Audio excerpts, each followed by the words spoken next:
You're listening to a Pop House Network podcast for developers by developers. Hello and welcome to the Stack Podcast, episode 71. Recorded on January 29th, 2024. Cool. So apparently I can't start today. So our special guest, Chris Richardson, has started for me. Thank you, Chris. Appreciate it. I'm your host, Kito Man, and that is my stand-in, Chris Richardson. There, say hi, Chris. Hi. And we're also here with our co-host, Josh Juno. Hey, Josh. Hi. I think Danno might join us a little bit later. He's doing that like Kafka training or something boring like that. So, but he might be able to join us later. So, this is our first episode of the year. We actually this hopefully should come out probably in February. We've had a few podcasts sort of in the pipeline, so we'll get those out, and hopefully you guys will hear this in February. But so Happy New Year! Happy New Year! So what do you think about 2024 so far? Well, I think 2024 is another year. It's hard to say so far. Yeah, it's kind of it has its up and downs so far. So I can't believe it's been a whole month. Like, I know. You know what I did this weekend? I actually washed out the vase for my Christmas tree. Okay. Yeah. I'm feeling guilty that I haven't really made progress on my New Year's resolutions yet. See, this is why you shouldn't have New Year's resolutions. But it does make sense. Like, I think I did decide a couple things. But they're not resolutions. They're just things I decided to try and do. It's different. Yeah, I wanted to have sort of like a zero inbox, and it's anything but. The best way to get a zero inbox is just to move everything to another folder, and then just keep it empty. Yeah. I guess I should just do it. I guess that's the thing with a lot of habits, right? Sometimes you just have to do it. Mm-hmm.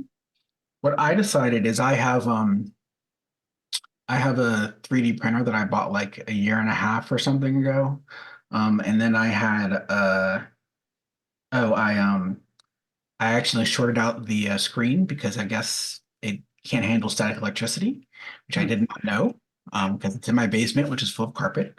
And then I spent like 2 months trying to get a replacement part when I should have just bought one for $30 because it was just the screen. And then I had some flooding in my office. So basically, this printer has been sitting in my corner for like over a year. My kids are like annoyed. They're like, "Why did you print stuff for us?" And it's like, "Well, I didn't buy it for you."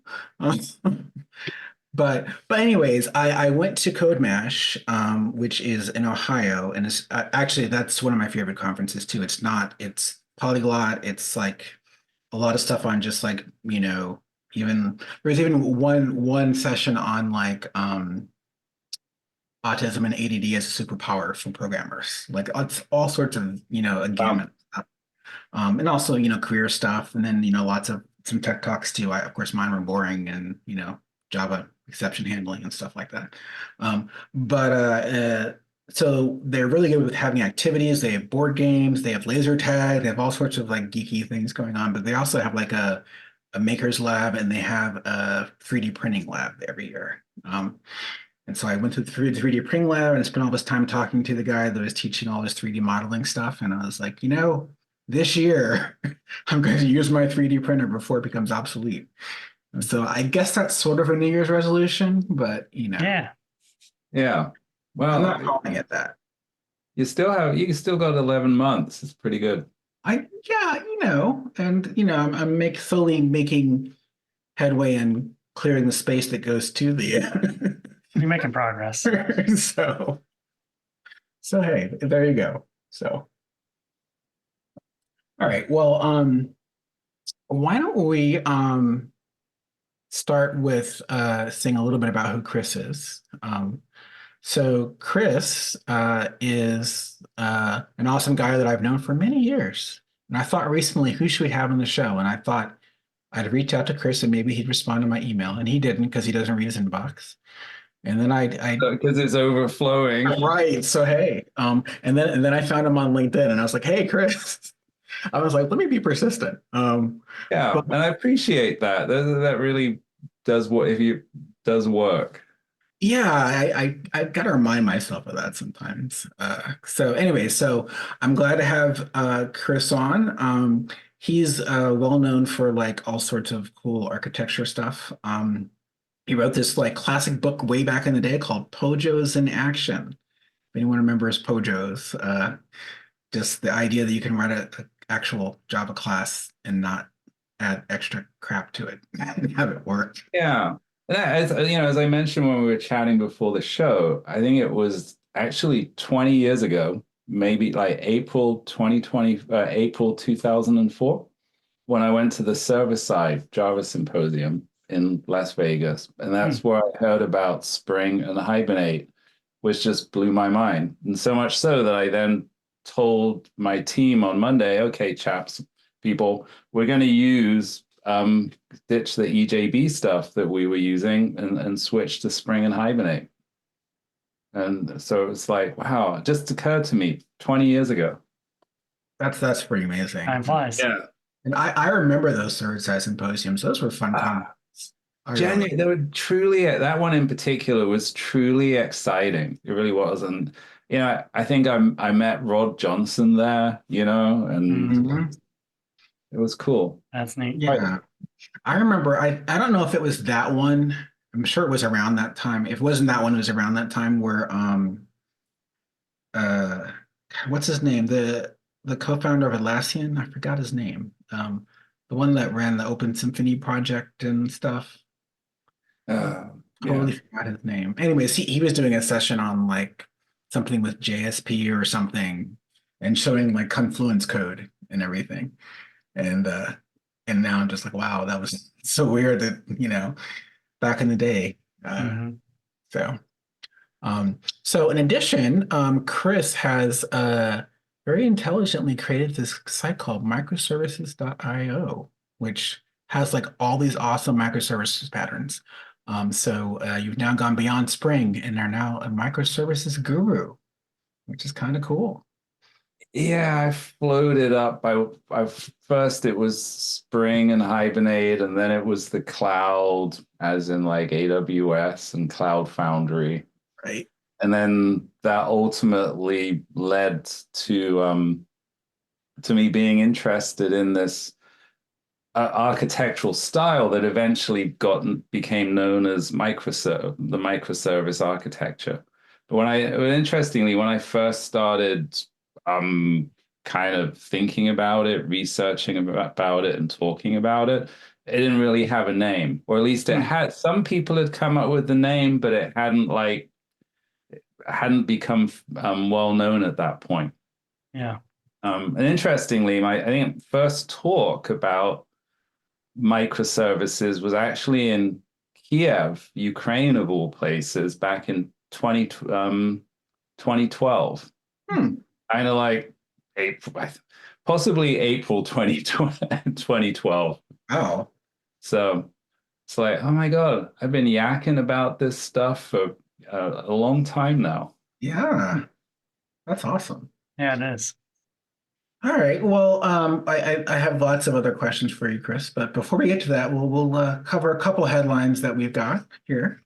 And we were actually talking before the show, and we're all like, we really haven't been paying too much attention to new tech releases or anything the last month or so. But we have a couple things. And the only sort of global industry news item I had was I did hear about more layoffs from Google, which they're laying off. I think it's only several hundred people across a whole bunch of different teams. So they're laying off people from their hardware and central engineering teams, employees who work on Google Assistant, and some other parts of the company. But to me, this doesn't sound anything like the layoffs we saw last year. This is more like just, doing a little bit of reorg and things like that. So that was kind of interesting to hear. I did hear the CEO was saying stuff about, reorganizing around priorities. To me, that probably means AI, I'm guessing, but I'm just reading it in between the lines. Yeah, I'd actually read something that some random post somewhere saying that Google was going all in on AI. Okay. Yeah. I kind of figured. I mean, they kind of have to. So, also I've noticed I switched a while ago to DuckDuckGo for my search engine. But when I go to Google, it's like, wow, they've really added a lot of like AI stuff, just sort of like in the results, just the way it does things. And I did turn on in Google Labs, I turned on some feature that basically does like code, it basically comes up with code snippets if you ask it a question. Oh, wow. So I think there's a whole lot of those little things that that they're going to just start throwing into Google that'll do AI stuff and chat and all that kind of crap. So I wouldn't be surprised. yeah, definitely. Well, I hope it works out because I know we weren't going to talk about AI, but just one thing on my mind is, there's just like tremendous hype around it, but it's like, A, is it actually genuinely going to be useful? And B, can it be done profitably? Right. And in particular, right now running generative AI applications is like crazy expensive in terms of resources. And so this whole thing about can it be useful and profitable at the same time? I think there's a giant question mark around that. Well, we had Frank Greco and Zoran. Remember Zoran's last name? Severak? Yeah, Severak. Thank you. And they were involved with that with the Java Visual Recognition API, which is part of the JD, or not, it's a standard part of Java now. And their take on it was that, at least on the performance side, that eventually the cost would go down because it's, generally what happens over time is the cost goes down of these things. And I think that's probably true, but you're right, it's ridiculously expensive. And it seems, my point was that it seems also not very good for the environment. Yeah. Because, if I ask ChatGPT a question, it's using a lot more CPU cycles than asking Google the question where it just looks at an index and turns me back results, Yeah. There was an article, I think it was a while ago, talking about how like a chat GPT session consumes like a bottle of water, right? So it's power, it's water, cooling. I sort of wrote this simple article that just said our future overlords are hungry. I think that was the time. I wonder if that's just part of the evolution of it, though, because how things first get generated and created, they're usually pretty performance heavy, but then that's just part of it. As you go down the road, you start to work on the performance of things and fine tune and probably make the algorithms better and make them probably use less resource, I imagine. But yeah, you'd hope. But given that sort of the premise is like training very large models on massive amounts of data, there does seem this inherent cost to it, right? Obviously famous last words, but from what I've heard, the training part is ridiculously expensive, but after the model is trained, using it isn't always as bad. Like I think, because I've actually I'm sure they're not nearly as good, but I downloaded some models that I can run on my machine, and I was like, okay. So yeah, it's Well, yeah, no, like I was playing around with I was using like LangChain, Ollama to run some model locally on my M1 MacBook, right? And yeah, well, I was using RAG, so I was actually indexing microservices.io and got nice. that that used a lot of CPU. It took a while. And then answering questions, and it was interesting, it was answering them badly. It was still incredibly expensive relative to what you normally do on a laptop. Right. I don't know. It's going to be interesting to see how it goes. And I suspect there's going to be, it's the usual hype cycle, right? And there's going to be exactly a lot of money spent. And there's going to, most likely, some people are going to be really unhappy. And then there's going to be a few successes, and we'll figure it out. Right. And it'll take us a couple of years at least to figure out like what, after people stop trying to put a chatbot in every application now, they'll be like, okay, this is where it might be useful. I think. Yeah. All right. So let's move on. Yeah, no more AI. So, Mike, go ahead. No, actually, there was an interesting thing. You should Google it. There was some articles the past couple of days about the usage of Copilot and the effect of Copilot-like technologies, right? Basically, code generators. And kind of my take, just my 1 minute, high-level summary of these articles is that they're a good way to generate sort of unmaintainable code, right? Like I feel like using Copilot, it's like a junior developer who just spews code, but doesn't organize it, doesn't create the necessary abstractions, right? Sure. Like methods and classes that actually make it maintainable. Well, I see. I have a whole session on this, Chris. Oh God. But what I have found, and I installed a whole bunch of these and played with them. And yeah, if you just take their stuff, like, no, a lot of it's often wrong and everything, but you can also use them intelligently too. Like, I've used them. They're really good for like writing in bash scripts, crap like that. Like, and if like converting or something I wanted to convert to a switch statement or something, like boring stuff like that. But no, it's hugely valuable. I did. Oh, here's a complicated bash script. Turn it into Python for me. Yeah, they're great for stuff. But like building applications that need to be maintained. Yes, it's huge question mark. Once again, maybe it will get better, right? Maybe Gen AI will be good at abstractions, but it just seems to me that that's one of the areas. I mean, we've talked about this a lot in the past on podcasts and whatnot. You're never going to be able to get rid of the human factor when you're talking about custom applications, because certain organizations, they need certain features to work in one way, and another organization may need it to work in a different way. And AI most likely is not going to be able to pick up on those little nuances. But you never know, down the road, there may be a way to make it gear more towards one type of solution or another. It's just one of those things. I don't believe that it's ever going to get that tuned.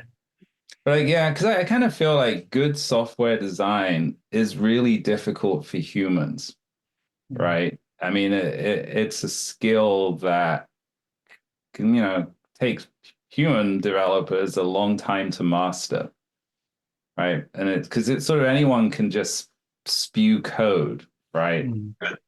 But the whole concept of abstraction, design, loose coupling, cohesion, those are all difficult concepts. Sure. Yeah. And once again, famous last words, but Yeah, I think what I see as this is my last point, and then we'll move on. So what I see though as low-hanging fruit for AI is a lot of like, if you go back in time, I actually for a while I worked with a company that did a lot of stuff with Lotus Notes, and basically a lot of what it did, it would take like all the metadata from a Lotus Notes database and then generate a web UI from it and put Alice Insight into it. But But so I thought a lot about that space, right? Which, this was several years ago. I'm sure it's even smaller now, but there still were a lot of companies that had all these Notes apps. And the benefit of Notes, just like Visual Basic was, or these not Visual Basic. Well, I'm thinking about like Access or something like that. Oh Like, yeah, yeah, sort of low code systems that people could write and build stuff, but not really, and there's a lot of crap code, right? So what's going to happen is some of these AI tools will generate a lot of, like, they can generate entire apps that do specific things, but it will probably be a whole bunch of crap code, but no one will care because of the use case, right? We're talking about like enterprise like systems that companies depend on, and that I think will require some level of people to maintain. But a lot of little random apps that no one really cares what it looks like underneath. Yeah. yeah, If it can be generated, then who cares, yeah. So, That's true. Yeah, well, it's sort of it's like the high value apps, right? Those are the ones that I think require humans. yeah, exactly. So, all right. So on the server side Java. If you are using Spring, there's a Spring Framework server web denial of service vulnerability. This is in Spring Framework 6.0 something. There's a couple there's fixes that came out on January 11th. Let me put it that way. So if you're using Spring Boot 3.x or Spring Framework 6.x, you should look for an upgrade. And of course, the links will be in the show notes at stackedpodcast.com. But like most of these things, you probably should do it, but I wouldn't expect that you're going to have any issues if you make sure you handle it soon. While also coming across the Spring site, I noticed there's this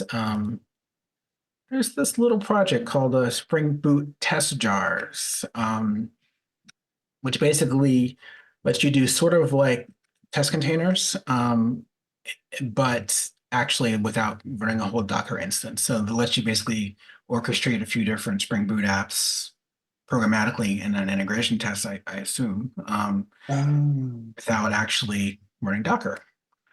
It's like, oh, interesting. So it's like run this, but it just like runs a process. Yeah. Yeah, which is interesting. Because it caught my eye because I'm actually just about to do some test automation with Selenium and actually spinning up a couple Spring Boot apps. So I was like, I'll probably still use Docker, but this looks interesting. Yeah.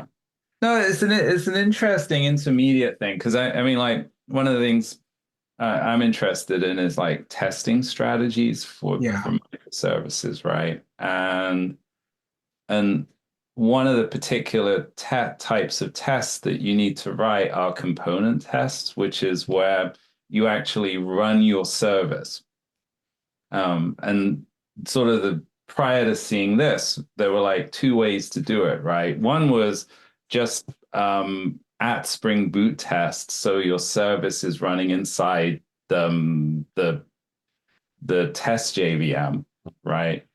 But then, and that's sort of useful, but it's not what you're actually. It's a little too far removed from what you're running in production, right? It's close, but it's not the same. And so then the other way of doing it, which is what I've been using, is you actually run the Docker container, right? So you're actually testing what will ultimately be running in production. But then, of course, building Docker containers is a little heavyweight. Yeah. And this is this is an interesting kind of compromise, right? Where you're running the jar that you're going to run inside the Docker container in production. So it's a little bit more realistic. Yeah, and I'm assuming it runs in a different JVM because I mean, I guess I'm assuming it's a separate process. Yeah, it has to be, otherwise there's not much of a point, I think. Yeah. I don't know. It's kind of funny. doesn't actually, I'm making an assumption there. It doesn't actually say what it does. Yeah, it doesn't, but it But it says looks like it's executing a jar somehow, right? it says That- an external application. It's not me. Yeah. Applies in JVM. But yeah, and I can think especially like because I've done the same thing as you. It's like, just load up test containers, and then we've even done that with local stack, like, loading local stack for all the AWS stuff, and but yeah, if you've got this certainly seems lighter weight, so something to keep in mind. Oh, Really. cool. Josh, Jakarta EE11 update. Was that you? Yes, I put it in there because I thought it was important to mention Yes. that for those using Jakarta EE, look for new releases this year, I imagine, right? Because now we're in 2024. Yep. And I think the release is targeted for June, July timeframe. Is that right, Kito? Sounds about right. Because I think it wasn't it a little bit earlier before and they pushed it back a bit. I think so. Yep. Yeah. And so the last thing I've seen, and now I've not been too tightly coupled with the project recently, but the last thing I've seen is that they have a milestone that was released in December, and expectation is that milestone 2 will be coming out in February, and then another milestone in March, and then April. And so, they're just building up to the release now. And I think the things that we'll be looking for in Jakarta EE11 are going to be, the high things will be support for Java records, virtual threads, and then of course, Jakarta data. It would be interesting to see that. So, Yeah. And then we're going to be looking at some removals and deprecations as well. So if you haven't yet upgraded to Jakarta EE10, it's probably a good time to look into starting that process, because especially if you're on Jakarta EE8 or prior, it's a pretty big jump. Yeah. So what is Jakarta data? I must stop revealing my ignorance of the Jakarta EE platform. It's new. That's why you don't know about it. Yeah. Okay. So it's basically like the Spring repositories. Oh, okay. It's the repository pattern. It's essentially what it is. Yeah. But if I remember correctly, weren't the Spring folks involved with it? I think so.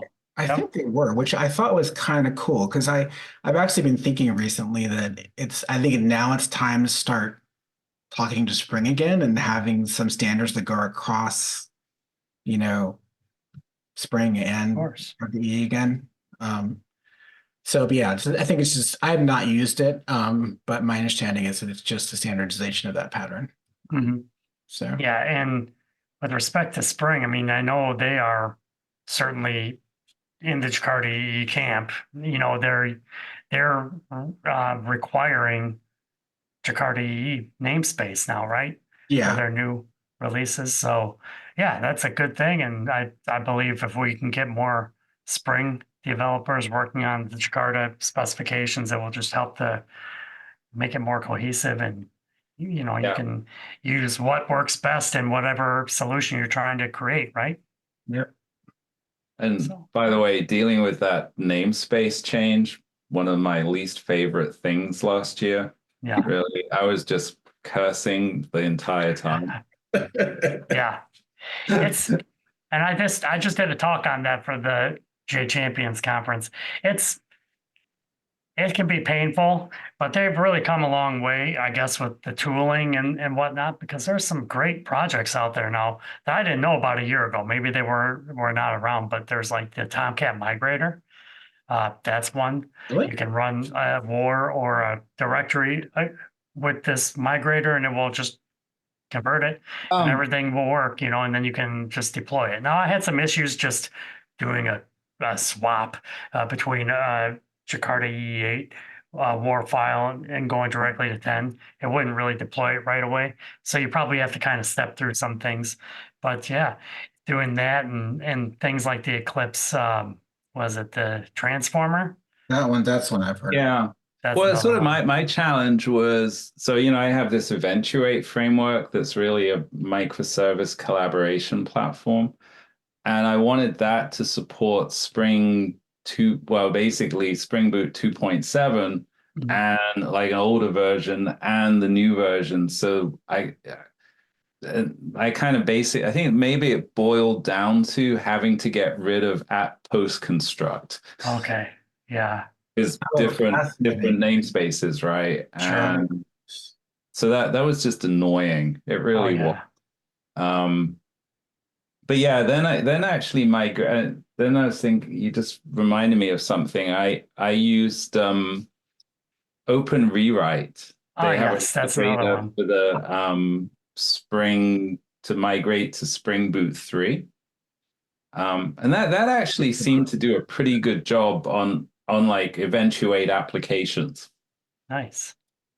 I've been Yeah, I've very heard that that's a good one, and I had not looked into that one really too closely, but it's more fine tuned, right? You can kind of dig into it a little bit more. It's not you don't just apply it across everything. You can kind of I choose and customize.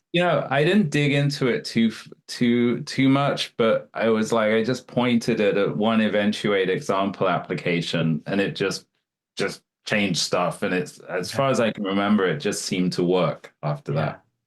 Nice. Yeah, I've been meaning to look at that because I work with a lot of clients that have legacy code these days. And like a lot of it is like upgrading stuff or, Yeah.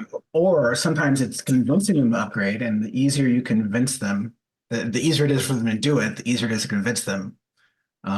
So I've been meaning to. Yeah, and it's so funny. Like, I work on something for a while, and then it gets paged out, and but I have memories that it was like, yeah, OpenRewrite is an interesting. It would be interesting to build sort of custom migrations on top of it, because I feel like there's all kinds of random things that you just need to do, right? Yeah. Yeah, exactly. And like Over we run time. into these a lot. And like I know that some people like Bake, who I work with, he's really good at like doing regular expression replacements on large bodies of code. Dude, you're scaring me. So if you're listening to the audio, Danno just showed up, and we can't hear him. We No, can. I didn't want to disturb too much. I wanted to Oh, disturb visually, but not okay. audially. All right, Hey fair enough. there, how's it going? Hey, Chris, how you doing?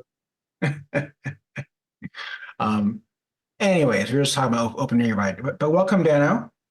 You appreciate it. Just got done with a Kafka class all day, so very excited to be here. Nice. You must be wide awake now.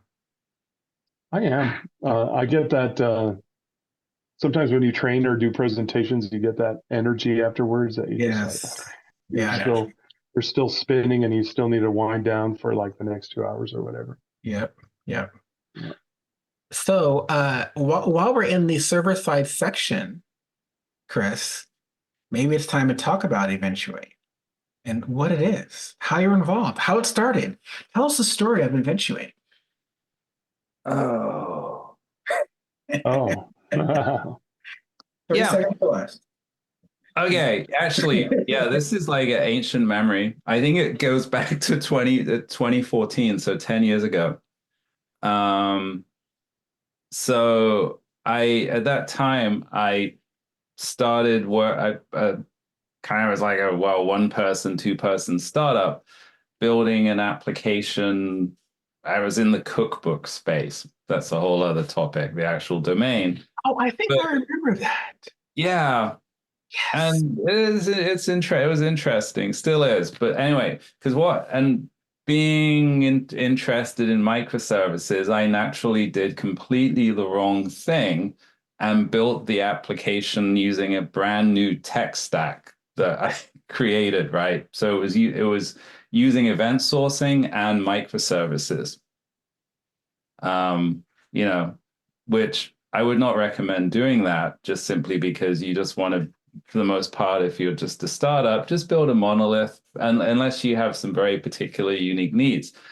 So I built this events microservices, event sourcing based application. And then at a conference, I gave a talk about it, and people were super interested. And so I ended up pivoting and focusing on this framework, and which eventually got known as Eventuate. Oh, nice. So that was kind of that was sort of the idea. That's how it got started, and then so it was event sourcing. And if you're not familiar with event sourcing, so that's a way of persisting business entities where instead of just simply storing the current state as simplistically a row in a database table, you store a series of state changes. Like if it's in a bank account, it's debits and credits, and you recompute the current state by folding the events together, adding up all of the debits and credits to get the current balance. So that was the original version, and it still implements event sourcing. And the notable thing is rather than using custom storage and custom messaging, it's actually using a relational database, MySQL, Postgres, plus Kafka, message broker. So that was like a million years ago now, but now it's much more general purpose, and in a sense, the key pattern that in addition to event sourcing, the key pattern that it implements is the transactional outbox pattern, which is where, like in a microservices based application, you often need to update a business entity and say publish an event to say that you have updated it, like order created. You create an order and you want to publish an order created event. Those two things need to be done atomically in order for your system to be consistent. And it's actually a bit more complicated than it sounds to do that. And so that's one of the core features that Eventuate implements. And then on top of that, it implements a Saga orchestration framework as well. So like to create an order, you have to reserve credit in the customer service. You have to verify that there's inventory. And then finally, you can place an order. So that actually creating an order spans 3 services. You can do that using in a microservice architecture, you do that using a Saga, which is also more complicated than it sounds because you have to deal with the fact that you reserve credit and then you failed to reserve inventory. So you then have to execute a compensating transaction to unreserve credit, right? So Eventuate provides an orchestration framework that makes it straightforward to define the flow with the necessary compensating transactions. Okay. Wonderful. So that's what it does in a nutshell. I came in at the right time then. Yeah. So, my question is, I'm perceiving the Saga pattern as being able to be implemented by streaming frameworks, like your Kafka streams or your Akka streams or your Flink, just because they provide a way to do so that based on a message that comes in, like credit reserved, you can react to that and do something with that and then create another message somewhere else saying, hey, I've already, the credit is already reserved, go in and ship the product or whatever you need. And I thought that was a good use case, but if I'm doing something wrong, I'd like to know about it. Well, so I don't know. Yeah. Yeah, I mean, I feel like there's some similarity, there's some overlap, but I feel like that they're kind of different. I mean, there's a couple of different, I mean, in particular, like say with a transaction outbox pattern where you need to atomically update a relational database and publish an event. I don't know. To me, I don't know if that's something that the streaming frameworks do exactly. Yeah. And then also there's also, well, the other thing is there's actually 2 different flavors of sagas. There's choreography based sagas, which is where a service updates an entity and publishes an event to say that it's done that. That's kind of the simplest kind of Saga, which requires sort of minimal framework support. It basically just relies on the transactional outbox pattern with a little bit of sort of convenience wrappers on top. But then the other type of orchestration, the other type of Saga is an orchestration-based Saga, where there is an orchestrator that is literally telling each of the participating services to do something, kind of like a workflow engine in a sense, but much more lightweight. Mm-hmm. So you tell the order service to create an order in the pending state, you tell the customer service to reserve credit, you tell the inventory service to reserve inventory, and then you tell the order service to approve the order. So it's a bunch of commands telling the participants what to do. And that requires a bunch of sort of framework support. Right. Because it's fundamentally a sort of a lightweight workflow engine, though not quite the same as the traditional workflow engines either. Right. Interesting. And these require like messaging systems, right? That's part of the recipe in order to get this done, or not necessarily. Yeah. Oh, yeah. Yeah. So, I mean, choreography-based sagas are event-based, and you normally want to have a message broker that, right? Right. I guess technically you could probably do something with webhooks if you try, or some brokerless solution if you tried hard enough. Right. Orchestration is an interesting one because at least up until now, the way I've implemented it is that the orchestrator sends a command message via a message broker saying, do this, and then the recipient sends back a reply. Mm-hmm. And it's sort of, to me, it naturally fits in with something that it's natural to implement that with, say, Kafka, because Kafka guarantees that the message will be delivered eventually, Mm-hmm. right? Whereas whereas you could do it with HTTP, like invoke a REST API, but then you have to explicitly implement the retry mechanism yourself. Right. Which obviously is doable, but it's like, hey, the message broker just does that for you, right? You just put it in you just write it to a Kafka topic, and fingers crossed, Kafka doesn't lose the message, it will get delivered eventually. Yeah, fantastic. That makes sense. Anyway, I'm excited to be here because I don't know if the others had told you, based on your book and research and some of the others, I created a project that has done me well for like the last, 2 years. I do this at conferences and I do this for virtual workshops. And it's the architectural design patterns, which you've cataloged really well on your microservices.io. Oh, wow. Yeah. But these are just Docker Compose files that you bring up for every kind of pattern, and just shows and displays, all the different things that you're talking about.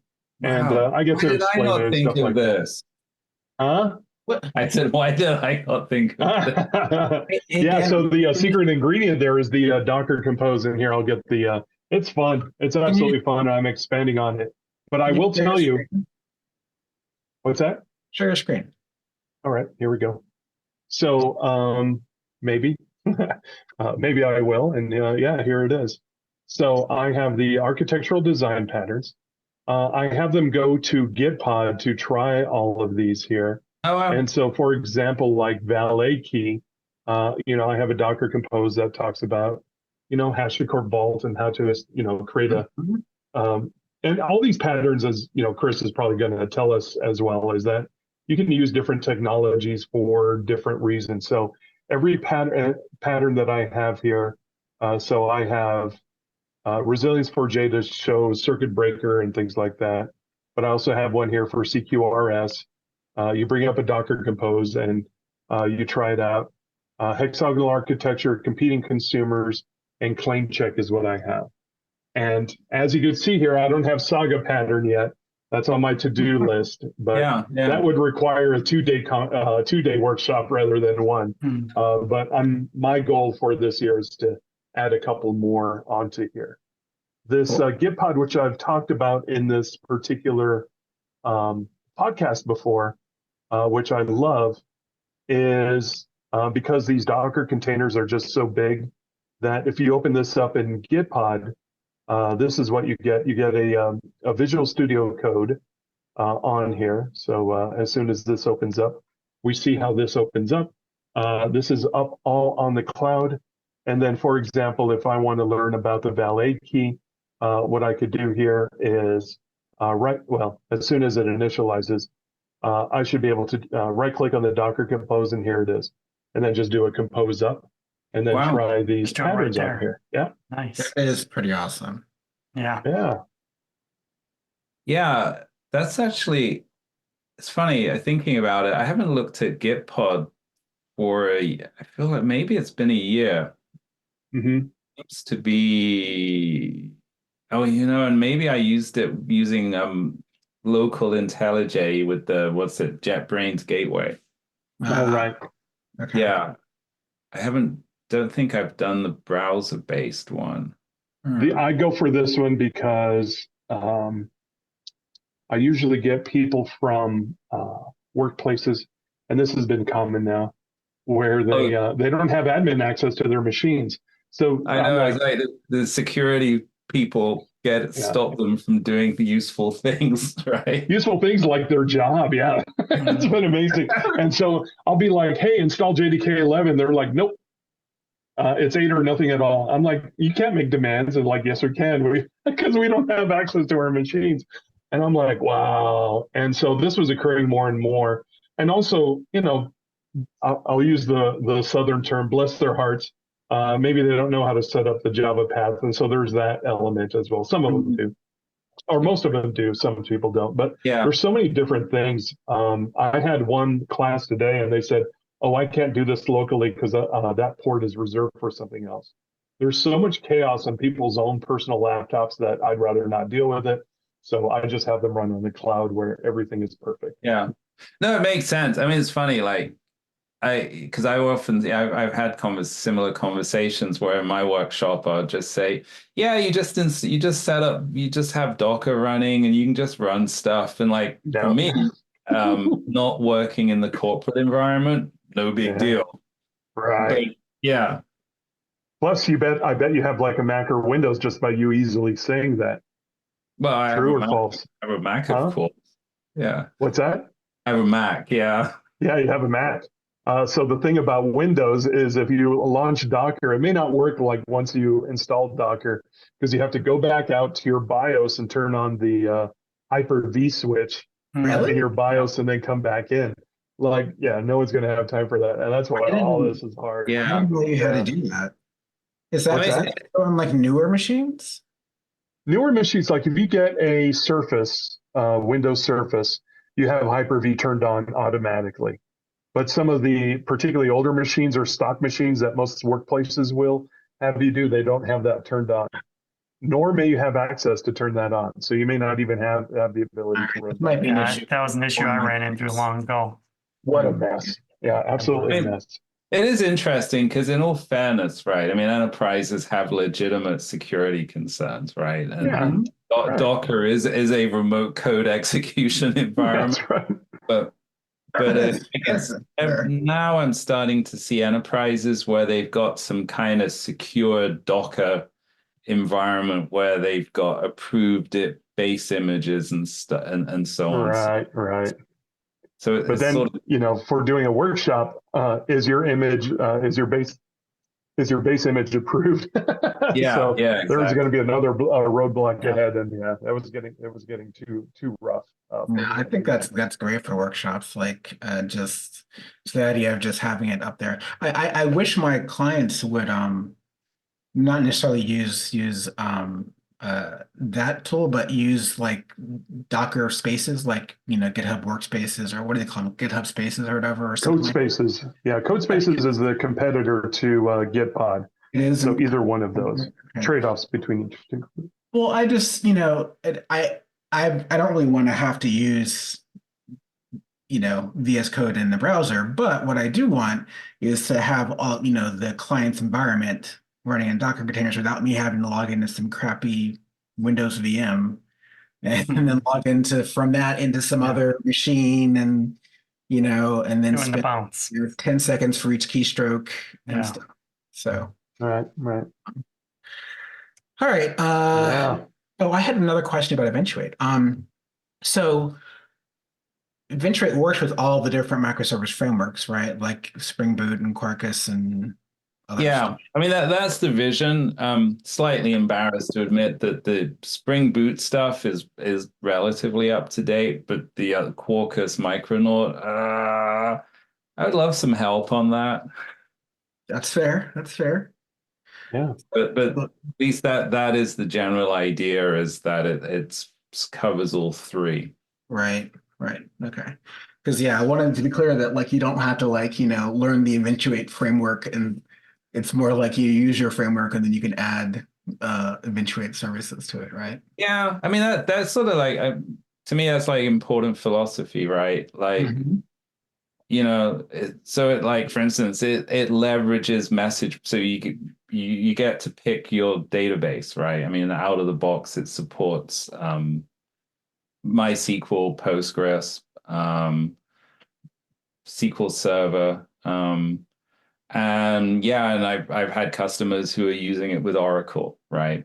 So, and then in terms of message brokers, like I guess sort of my favorite one is Kafka, but it also supports ActiveMQ, RabbitMQ. It even has support for the messaging features in Redis as well. I had no Redis had messaging. So, and then you use it with your favorite application framework. So it's I'm not trying to reinvent wheels here, right? Right. What do you mean by application framework? Would that be like Spring Boot? I mean Spring Boot, Okay. Spring Boot, Micronaut, Quarkus. Right. Yeah. All right. Oh, fantastic. Right up my alley. Everything's great. I love the way you said that you use Kafka. I don't know if you saw that. I don't know if the tears from my eye come up showing on the camera there, but that made me happy. I just do so much with Kafka, so I love this stuff. Like you were talking about the outbox pattern. Yeah, go ahead. No, I was going to say it's pretty good. Yeah. But outbox pattern, I usually use Kafka Connect, which is, when a row of data's on there, just because the two-phase commit is usually frowned upon. The two-phase commit is writing to a database and writing to a messaging service around one transaction. Never really works that well. Oh yeah. No, I mean, so like with Eventuate, right? Like when a Eventuate application sends a message, it's actually inserting it into a database outbox table, and then there's an Eventuate, we'll call it an outbox service. That's reading like the MySQL bin log or Postgres WAL or execute or in other databases, simply periodically executing a select against the outbox table to find unpublished messages. Wonderful. Yeah, that's cool. That makes sense. And Chris, what do you think of Enterprise Integration Patterns, the book from a long time ago? I think 1997 maybe. Well, it's like I think it's 20 years. I thought it was early 2000. No, early 2000. It's funny. Like that is the most boring sounding title, right? Like what he wants to integrate enterprises, but I think I even wrote about this. Like to me, if Gregor was he should have a second edition and just change the title to messaging patterns or microservices messaging patterns, because it's so relevant to to my world of microservices. Oh, that's true. So yeah, and That's true. great Yeah. book. And then Gregor Holpe, the author, is really smart, and everyone should go read everything that he writes these days about cloud and architecting and architects and Really? architecture and so on. Okay. So Yeah. yeah, I mean, I teach this in my workshops, right? Where you need to design some message-based collaboration between microservices. What I like people to do is design it in terms of his patterns. So namely, rather than immediately leaping to, say, Kafka topics, you actually think in terms of more abstract message channels, right? That makes sense. Thinking it's like, well, visually, it's a cylinder that connects two services, right? And then once you've established the requirements for that, you can then figure out which messaging solution works best. Obviously, the answer must always be Kafka, right? But more seriously, like in some environments, you actually have a choice between like cloud-based messaging services, SQS, SNS, webhooks, even, right? And then, or sometimes, often Kafka is the good choice, but maybe you need a lower latency messaging broker that gives you fewer guarantees. Right. So it's like, think about channels, figure out their requirements, and then pick the broker that best meets your needs at that point. Oh, great. Yeah. It's funny how we yeah, do that, because that's like a basic design approach, but we forget that often. We just like start thinking about the implementation, when you're doing the design. So very good point. Yeah, I mean, it's funny.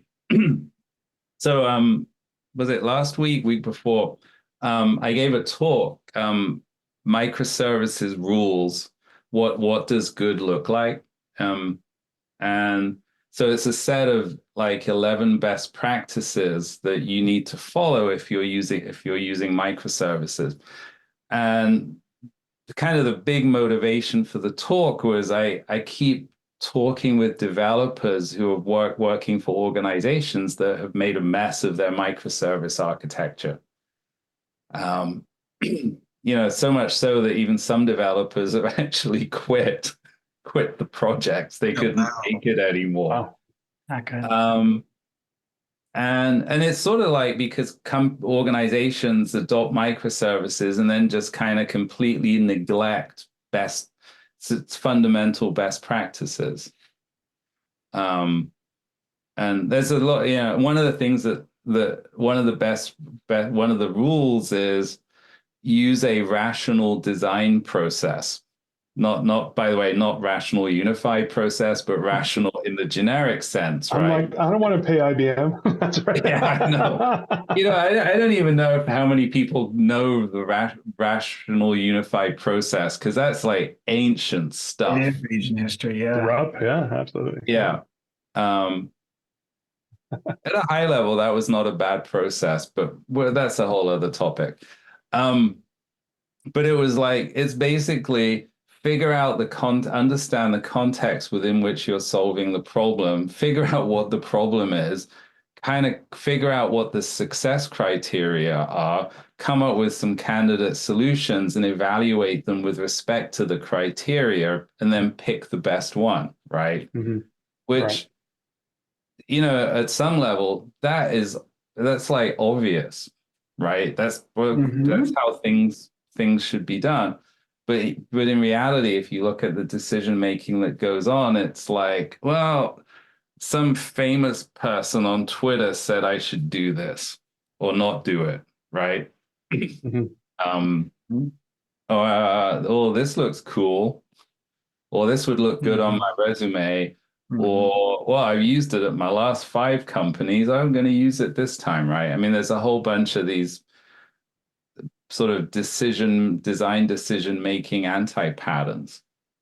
Right. Yeah. So I feel kind of weird just saying be rational. But there's a lot of irrational decision making. Yes.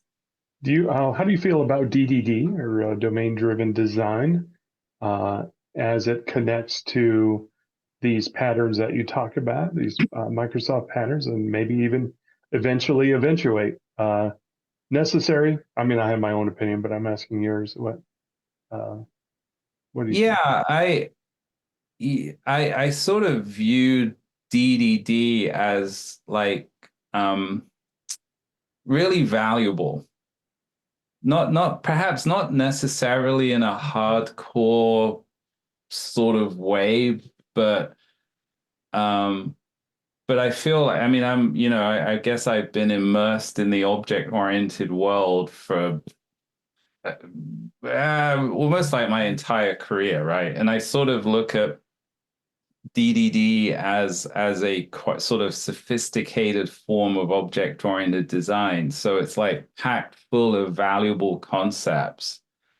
And I think it's quite relevant to the microservice architecture. I mean, sort of my model of software in the context of like microservice architecture versus, say, monolithic architecture, right? Like, I mean, the way I like to think about it is you have a bunch of teams. Each team works on a particular part of the business, right? And I call that a subdomain or domain. You might want to call it a bounded context, right? Tomorrow, there will be intermittent clouds with a high of 48 degrees Fahrenheit and a low Alexa, of 30 stop. Sorry. Hey, Alexa, what's the weather like? Hey, it didn't work. Good deal. Oh no! Wow. That's disappointing. Anyway, you have teams working on subdomains. Each one is a slice of business functionality. And then the whole monolith versus microservice architecture issue is how do you organize those subdomains into executable components or deployable components, right? So you think about a subdomain as a jar file. And then the component in the Java space, a component is an executable jar or a WAR file, right? Right. So it's like how are you grouping them into components? And if you have one component, that's a monolith. If you have more than one component, that's a microservice architecture. And so to me, that's all very DDD-ish. Right. Right.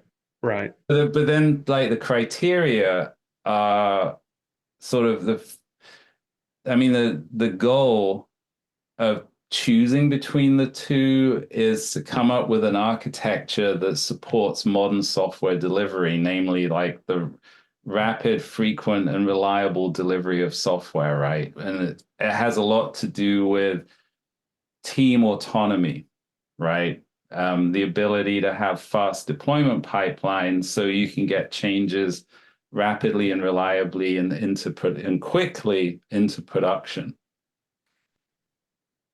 Very interesting. So you said the artifacts are the ones that determine the microservices. Did I hear that part right?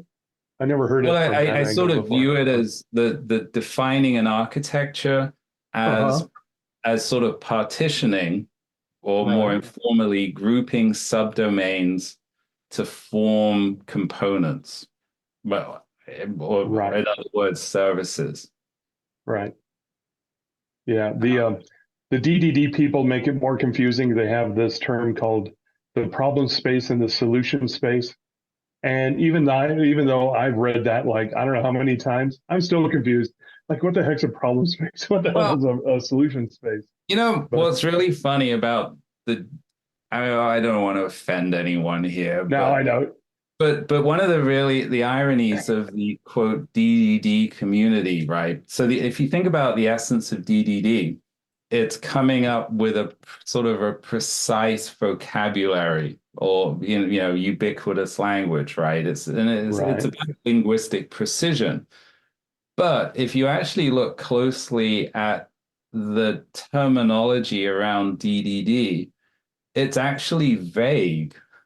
Like there's even been debates about what the term domain means within the DDD Oh, absolutely. community, Yeah. which is really funny, right? Like there's three words and you can't agree on the first one, Yeah. right?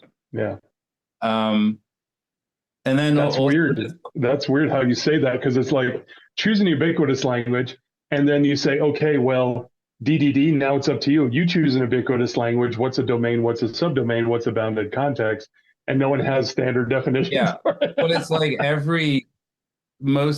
I guess you could sort of partition the thought leaders in the DDD space into bounded contexts, where each one has its own ubiquitous language. No. Oh my God, that is funny. And they're not different groups of thought leaders are not necessarily using this.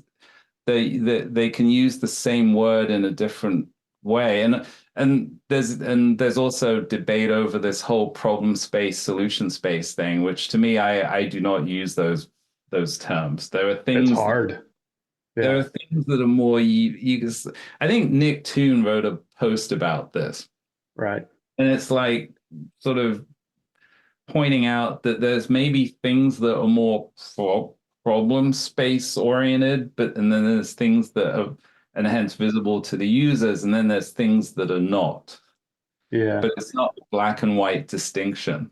Yeah, and I confuse myself all the time. The way I interpret it is problem space is the business you're solving for, but your solution is how do you technically solve that? And the problem is that a particular solution crosses two problem spaces or two domains, and all hell breaks loose. Like anyone who tries to describe what DDD does, to me, in my opinion, that's where everything breaks apart. And it's really hard to describe, very hard to read, very hard, hard to understand. So I am my own bounded context where hopefully I'm not even sure of this. I have a consistent set of terms that I use, and they might not be the same as yours. Right. Well, as Java programmers, are we Spring Boot? We have a different solution space. We need to deliver a Java solution, or we need to solve a Java or a particular problem for a business. But our solution space is, either Quarkus or Spring Boot, or you have different solution spaces for it. Yeah. But we need an anti-corruption layer to mediate. That's right. Between us. Like me, I'm a Java person, and I'm like, I don't do Spring. And they were like, are you sure you're a Java person? I'm like, yeah, I'm sure. I don't do Spring though. I've heard vaguely that there are people who don't use Spring. Yeah. It does happen. I don't use Spring. Yeah. Not very often. I do sometimes I don't. But Chris, you only have a few more minutes left, right? Yeah. I'm probably good for 10 minutes. I mean, basically, I actually have a gym workout at the top of the hour, but it's virtual, so I'm good. Okay, cool. I won't derail it. I told Chris everything that I wanted to, and the integration patterns and the workshop, and thank him for his all his material, because that inspired me for my workshop. So that's awesome. It's awesome. Yeah, I made a note. I'm gonna have a look at your stuff. It looks great. That's cool. So I wanted to travel back in history a little bit. So, God, I don't remember. I'm trying to think, what Java 1 was it, Chris, when you were doing when you were starting to work on Cloud Foundry? Was that the year we did that talk together? We did something. Yeah. Oh God, what did we talk about? I don't know. Spring and JSF or something. Oh God, yeah. I feel like that was maybe pre-cloud though. Okay, maybe it was after that. So, well, that is ancient history. I mean, like in terms of my history with cloud stuff, right? Like I learned about EC2 and S3 at the October 2006. Sort of like it's like server-side Java Symposium 2004. That was sort of life-changing. Learning about AWS and the fact that you could, with an API call, provision up to 20 servers and pay 10 cents an hour. just blew my mind, right? We've come a long way since then. Yeah. Yeah, and I think I started tinkering with AWS in 2007, Okay. and then created Cloud Foundry in maybe summer of 2008. So if Okay. you remember, right, there was a financial crash back then, Right. That's right. and consulting business just evaporated, actually. And there was even a client that disappeared without paying their bill. Um, and it was like, okay, so I'm a zero revenue consulting company. This is not good. And I'd been tinkering with this Cloud Foundry idea in the background. And it's like, let's become a zero revenue startup instead. Much better, right? And so me and my colleague, friend, Dimitri Volk, the two of us built Cloud Foundry around summer of 2008. And what I remember about it at the time is it was actually Grails, right? It wasn't it like your first Yeah, foray with Grails? I know. Wow. It's like I can barely remember, but yeah, this Yeah. was my Grails. This was my Grails phase. Yep. Because And it was like it's interesting looking back. Like Java had sort of stagnated right around that time frame, and I like the expressiveness of Grails, or Groovy to be more yeah, precise. Scrooby, But yeah. yeah, but it's funny. My memory, I can't remember the exact architecture. Maybe the UI was sort of Grails, or maybe there was just a whole bunch of Groovy code, but it was more Yeah, Spring. maybe It might I have know been there's a lot of Spring. Groovy, but yeah, maybe I just Yeah. remember thinking it was interesting to me that it was all there was so much Groovy because I never thought of you as a big Groovy proponent, but then I was like, wow, it's like so Yeah. No, I appreciate. I mean, it's funny, right? Because it's all the. I mean, like if I look back at the history, right? Like Java, I mean, maybe it was Java 7 timeframe, right? Java 7 didn't have collection map flat. Well, they didn't have the map flat map kind of right. functional stuff. Groovy had that, far more expressive. Um, but then I remember getting frustrated because it was dynamically typed. And so, for instance, we had code that would initiate a long running, kind of do something that was long running, like provision an EC2 instance, right? Which, takes minutes. And then it would fail because of a typo, right? And if it was actually compiled, you would have had compile time thing, and somehow the unit test didn't catch it properly. Right. So one of my big takeaways from implementing Cloud Foundry was I like static type checking. And that led to my love affair with Scala for a few years.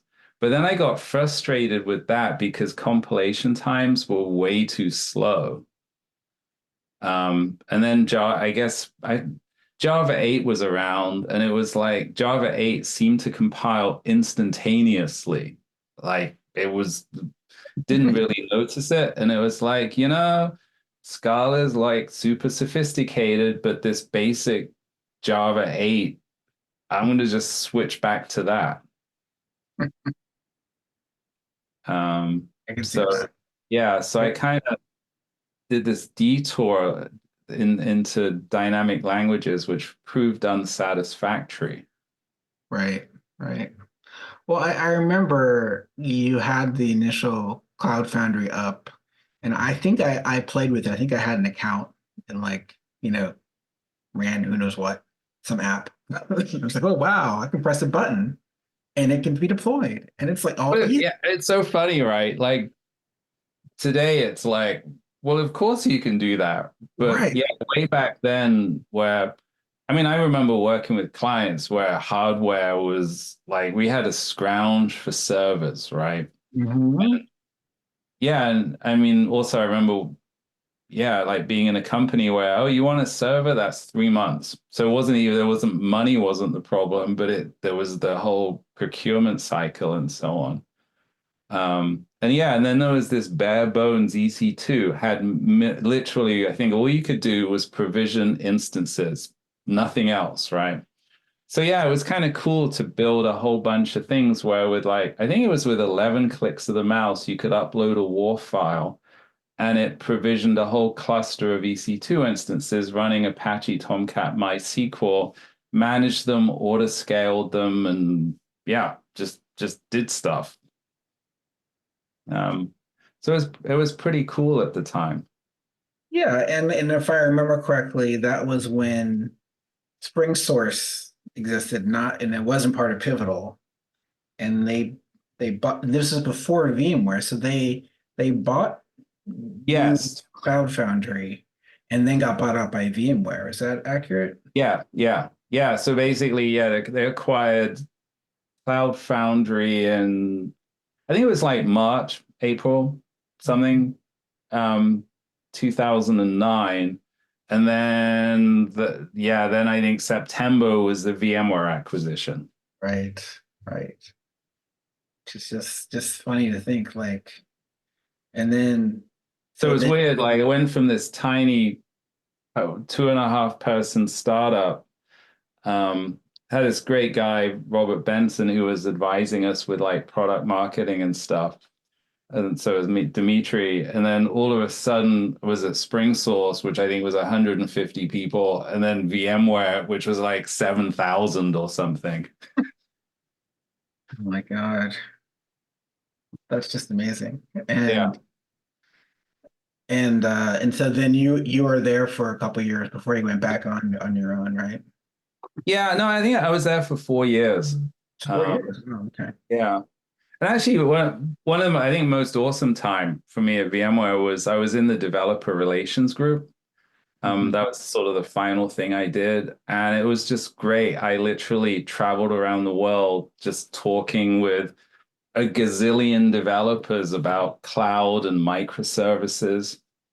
Yeah, that was 2012. That was a very rewarding year. That's cool. I didn't know you were part of that group. That's cool. Yeah.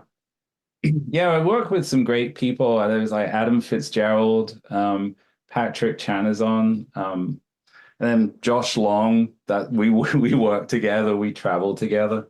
Right.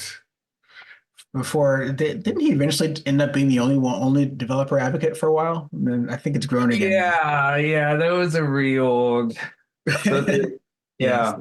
Which was a shame because we had like a fantastic, I mean, we put on these massive events, like I think it was December 2012, we put on a massive event in Beijing. Nice.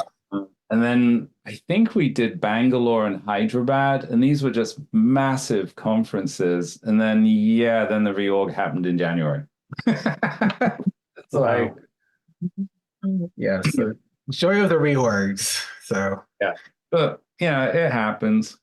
Yeah, it does. It does. It's unfortunately part of life. I had this problem, that issue with one of my clients. It's like I didn't even quite realize it, and then I'm like, wait a second, how come the normal developers I talk to, like I looked at their wiki and was like, this person like deactivated. I'm like, oh, he's not there anymore. And so then I had to track them down on LinkedIn and find out what happened. But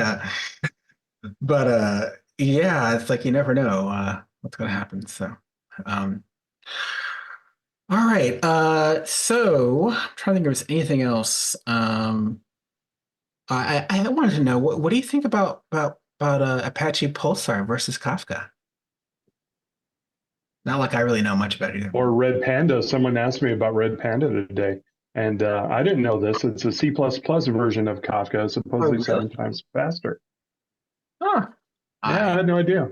I heard about Repanda. I didn't really, but someone mentioned what it was. Yeah, it's funny. Someone mentioned, last week ago, talked with someone about Repanda, and it was like, I vaguely remember it, and I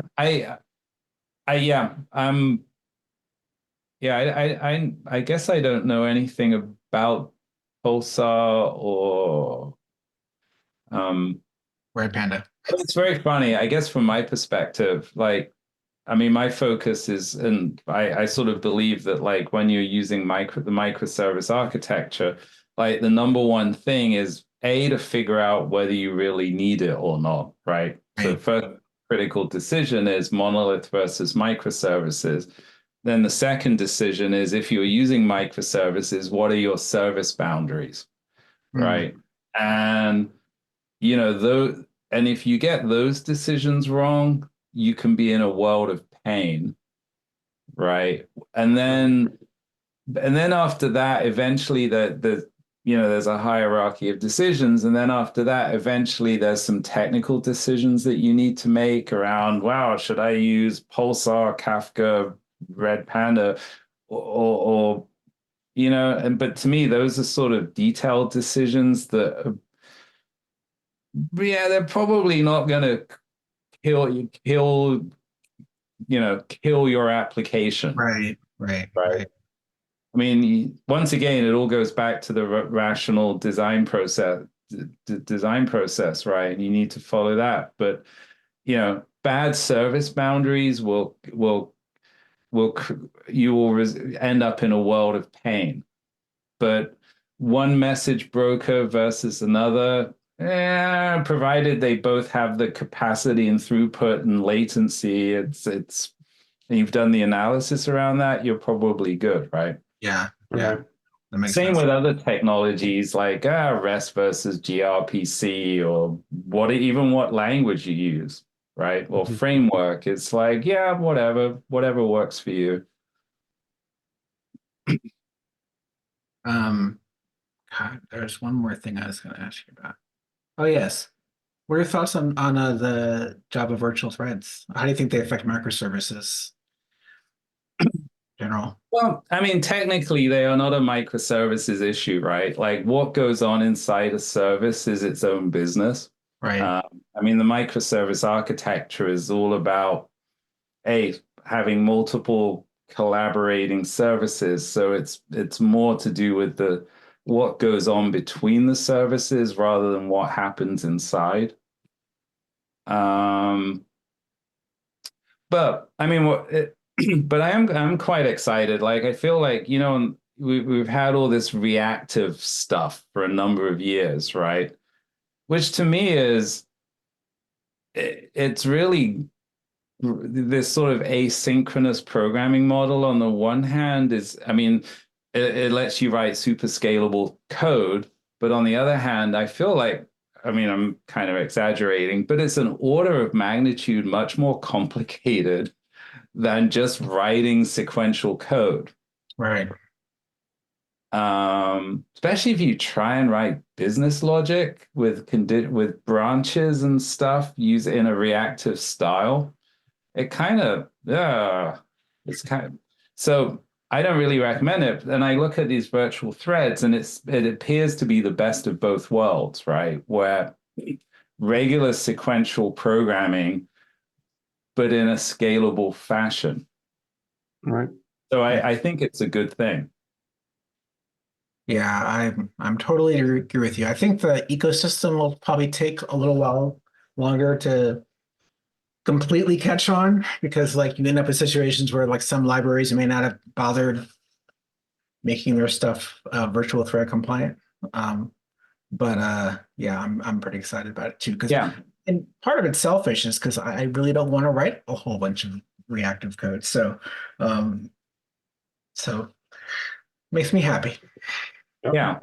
It's really funny, right? Like you think about Java in the beginning, right? It didn't have OS threads, and then OS threads came along. Woo, this is awesome. And now we're sort of back to virtual threads again. I know. It's like, yes, it is really is funny, because I remember that. I remember like I was in college when Java came out, and I remember the green threads. I was like, oh, the green threads, yeah. Yeah, I can't even remember the details around it, but it from just a humor point of view, it's kind of ironic. It made more sense then because we didn't have that many cores. So like there weren't that many threads you could have. So if you wanted to pretend you were doing multi-threading, you could create a new thread, and it would just, I'll go back to the single thread that was being used. So yeah. So on that thought, I need to go. Yeah, I thought you might. Yeah, it was But- great discussion. Yeah, thanks for having us. Or thanks for joining us. I mean, man, I was doing so well for a while, and then like now I forgot how to talk again. Yeah. Oh, and I know I can't because I think you've got more to say. So even though I guess I can't do the wrap up part of the talk. It's all good. It's less interesting to be honest. Although people should still listen to the rest of it. But yeah, it's all good. But thank you so much for joining us. We really appreciate it. Yeah, no, thanks for having me. It's always good to just hang out and chat with smart people. I really enjoy it. So. Yeah, it is. And let me know the next time you go to a conference in the States because I think I'm only doing maybe one or two overseas next year or this year. I will do. All right. Talk later. All right. Thank you. Thank you. Bye.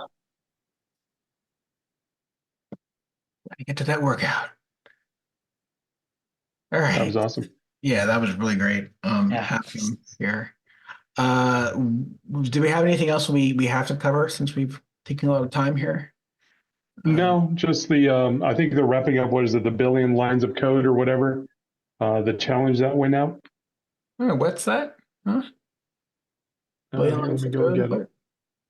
It is. That's the thing that was on the mailing list. Yeah, it was. And if I could find it, it's 1 billion rows. And there was a competition as to how fast can you read those. Okay. And I'll try to find it. But it's like, what's the fastest you could do? And everything's on the table for that. Fastest you And read 1 billion lines of code? yeah, to read 1 billion lines of code. And I'll try to find out where it is. The 1 billion row challenge. There we go. Found it. And that's what it's called. I'll go ahead and post it here on the chat. I don't know when it closes. I think it's getting close. You have 2 days to do it. So you may not get this by the time you get the recording. Well, when you get the recording, you'll see the results at least. And it's called the Billion Row Challenge. And it is you're reading some information. Any submission can be written in Java. The Java distribution should be any one that is through SDKman and no external dependencies. It's to create the fastest implementation, and while doing so, exploring the benefits of modern Java to get the fastest, benchmark that you could possibly can. So it's reading 1 billion rows and then doing something with it. That's kind of cool. Okay. Yeah. I've seen some Go ahead. discussion on the Java Champions list about that. It looked like it was pretty interesting. Yeah, so the top 3 right now are really excellent. So if you ever remember the operators with less than, greater than, and greater than, the bit shifting, I think the top 3 are using those to do their work. So unless you know that stuff, I don't know if you could overcome 1, 2, or 3. But there's some interesting entries there. But yeah, you can only use raw Java, but you could use any version that you want. So you could use 21 or whatever. Yeah. Nice. Okay, yeah. So we'll put that in the show notes, stackedpodcast.com. Let's just wrap up with a couple picks here. Josh, you had one for us? Yeah, I just wanted to mention that the J Champions Conference is going on right now, but by the time you hear this, it will be over. But you can still check out all the sessions. I believe there are 24 in all, and these are all by the Java Champions and some great topics, diverse topics in the list, and so lots of good things to listen to and to learn from. And the good thing about the Java Champions channel on YouTube is that it will go back all of the years that we've been doing the conference. And so there are quite a number of great videos there now, and lots of them, of course, are still relevant from the first year. So yeah, it's a good thing to check out. Yeah, and I'm just looking at I actually did a session on exception handling in enterprise apps. I love doing the example of showing like 20 different stack traces. It's 20 different, pronounced the same stack trace over and over again. Um, but so there's a lot of like core Java stuff, stuff on collections, Quarkus, Micronaut comparison by actually that was Matt Rabel, I think, did that. Intro to Spring AI, IntelliJ, tips and tricks. Yeah. Lots of great stuff. Migrating to Jakarta EE by our own Josh Juno. And yeah, so everything from Spring to Jakarta EE to pure Java stuff. Lots of cool stuff there. Also, I've noticed Holly had one on there too, and she actually has been on our show. And hers was the future of development. Are jobs getting harder or easier? And I kind of wanted to see that one, so that's going to be in my YouTube. Yeah, that was good. It was a good one. I did watch that. I attended that. The first few I was able to attend, and Nice. they were all great. I know that every one of them is probably excellent, but those I could definitely recommend the Simon Ritter talk, keeping your Java hot by solving the JVM warm-up problem. That was very, very good. So, Okay, lots of great ones. Yeah, I noticed seeing a lot of people for that one. I should check that one out too. Yeah, I always put this on my list of things to do. And actually, I know it's not very safe, but I actually watch these videos in the car sometimes because I don't have to watch all of it. You can listen. We're listening, I Sure. just glance over and try not to squint at any code and crash. So. Talking about New Year's resolutions, this should be a resolution, right, to all those folks listening to add on and listen to one a week. It'll take you the whole, well, if you did one a week, half a year, you'll be so much smarter, right? Yeah, there you go. I like it. I have one pick, which is completely not computer related, but there's this. If anyone ever watched The Big Bang Theory, sorry. Did not. Yeah, I think I only watched one episode, but it was a fun show. But there's a spinoff. It's been on for a few years now, but we just got into it, so I'm mentioning it now. It's called Young Sheldon. So it's sort of like in that whole what was it called? Wonder Years vein, where it's like set in the past because this is like late 80s, early 90s. And there's the narrator, but the narrator is actually Sheldon from Big Bang Theory, and the character is him as a child. And it starts out with him going to 9th grade, even though he's only 9. So it's like really smart, a little bit autistic, and very quirky. And his family is like not super smart; they're just like normal. So it's a really funny show. So nice. That's a good one. So that's been a good one, and of course my kids like it too, because they get to see other kids, and it's not appropriate for children in the sense that sometimes they use bad words. So they think that's great. So anyway, so if you like Big Bang Theory, or you like those sort of Wonder Year style shows set in the past, check that out. So. Great. All right, so just want to mention a couple other Pubhouse Network podcasts, Off Heap and Java Pubhouse, both great podcasts. You can find all the podcasts at pubhouse.net. And coming up, there's a few events. I probably missed something earlier, but first one we have is Explore DDD, which I presume is domain-driven development, March 12th through 15th in Denver, Colorado. Dev Nexus, which is probably our favorite Java conference, is going to be here. It's going to be in Atlanta, Georgia from April 9th through 11th. Will you be there, Danno? Yep, I'll be doing the architectural design patterns there. So if you reach this in your podcast listening program and you're interested, plenty of time to sign up. I'll be doing a one-day workshop on that. Very cool. Very cool. Awesome. I'll be there as well. I will not be doing a workshop, but I don't. Oh, yeah, I'm doing a new talk, which I need to work on. About the evolution of web application architectures, because beginning to get much more interested into the history of the way we do things.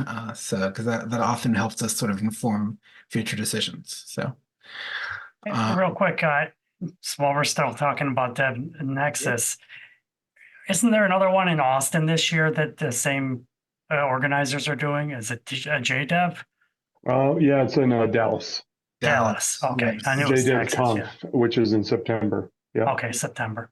And Yeah. then there's Dev2 Next, which is Venkat Subramaniam's new conference thing. And yeah, take a look at that one at dev2next.com, I believe. Did he close the call for papers for that one yet? No, it's still on, I think, for a little bit. First week of February, something like that. All right. Again, I need to deal with that. I've been slack. Dev2next.com. Nice. That's in Colorado. Yeah, and that's at the end of the year, I think. Right. September 30th Yeah. and October 3rd. Yeah. Call for papers, submission deadline February 9th. Yeah. Okay. All right. I need to make sure I don't forget that. Okay, cool. I should also mention April 23rd to 26th. The Great Indian Developer Summit is in Bangalore, India. And I don't always mention this one, but I'm actually going to this one, so I'm mentioning it. I'll see you there. Awesome. Party in Bangalore. All right, cool. That's right. So if you want to see me and Danno, you can go to either Atlanta or Bangalore. We will party with you. That's right. And The mango lassis. June 4th through 5th in Coimbra. I don't know if I'm pronouncing it correctly. Portugal. J Nation. What? I have not been to that I want one. to go J Nation. What's up with that? All right, cool. But yeah, that's it. All right, cool. So thank you so much for joining us. You can find us on the interwebs at stackedpodcast.com. And of course, you probably found this in your favorite podcatcher, unless you're one of the 15 people that watch this on YouTube. Thanks for watching. All right, thanks for coming. We'll talk to you soon. Bye-bye. All right, bye.